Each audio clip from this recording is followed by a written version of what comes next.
I ten nejhorší člověk má kousek světla.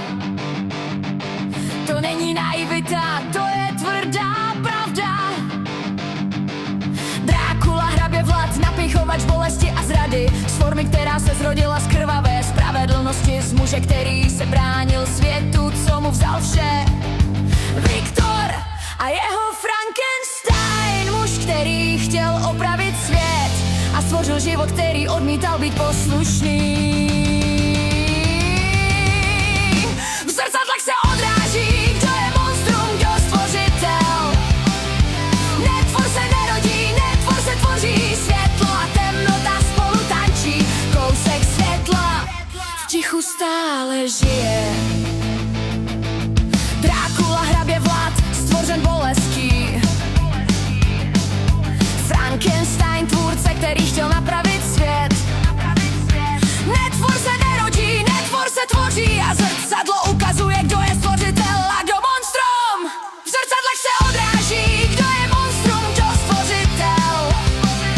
Netvor se nerodí, netvor se tvoří, světlo a temnota spolu tančí. Kousek světla v tichu stále žije. Netvor se nerodí, netvor se tvoří, jizva navíc, hlas navíc, noc navíc. A ticho zůstane místo světla, dobro a zlo. Kdo je stvořitel? Kdo drží moc a přesto se bojí vlastního odrazu? A přesto někde uvnitř je strážce okrajů. Nechce svět zachraňovat, chce mu rozumět. Lidé a příběhy z dávných dob, převedené do filmu, do setela stínů, ukazují obrazy zrcadel tam, kde by člověk měl hledat pochopení, kde se všechno odráží. Bolest, touha, světlo i ticho. V zrcadlech se odráží, kdo je monstrum, kdo stvořitel.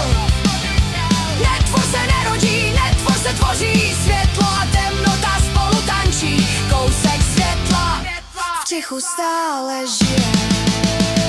V zrcadlech se odráží, kdo je monstrum, kdo stvořitel. Netvor se nerodí, netvor se tvoří, světlo a temnota spolu tančí. Kousek světla v tichu stále žije.